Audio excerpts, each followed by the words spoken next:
নমস্কার, সবাইকে সুতোপাস ব্লগে স্বাগত জানাই। আমার ভিডিওগুলো ভালো লাগলে সবাই like, comment, share and subscribe করতে কিন্তু ভুলবেন না।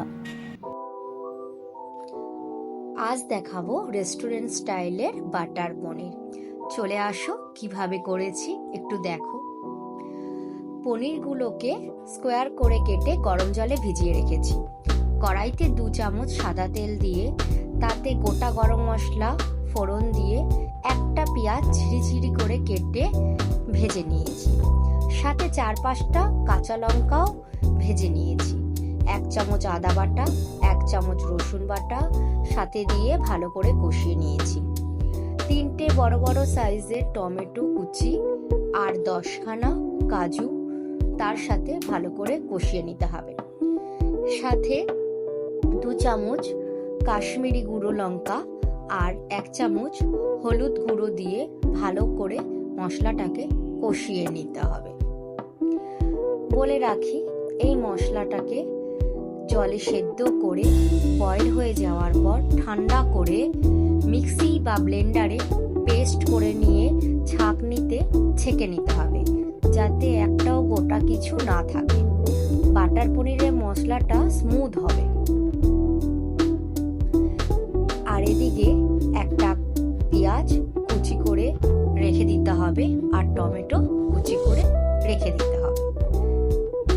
বয়েল হয়ে গেছে, মশলাটাকে ঠান্ডা করে রাখার জন্য রেখে দিচ্ছি। কড়াইটা ভালো করে ধুয়ে ওই কড়াইতেই বাটার দিয়ে ভালো করে ওই কুচনো পেঁয়াজ আর টমেটোটাকে ভালো করে ভেজে নিতে হবে, যতক্ষণ না পুরোটা সেদ্ধ হয়।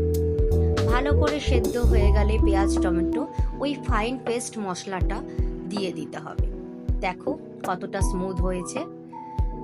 এরপর যে গরম জল থেকে তুলে পনিরগুলোকে ওই ফাইন পেস্টে মশলাটার মধ্যে দিয়ে দিতে হবে। ভালো করে পনিরগুলো মশলাতে সেদ্ধ হয়ে গেলে পরিমাণ মতো চিনি আর নুন দিতে হবে। আপনারা চাইলে এখানে চিনির বদলে মধুও অ্যাড করতে পারেন। রেস্টুরেন্টে মধুই অ্যাড করে।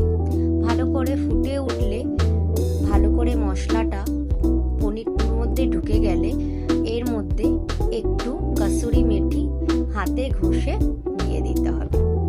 আপনারা চাইলে সামান্য এলাচ গুঁড়ো দিতে পারেন, কিন্তু ওটা অপশনাল। দিলেও হবে, না দিলেও চলবে।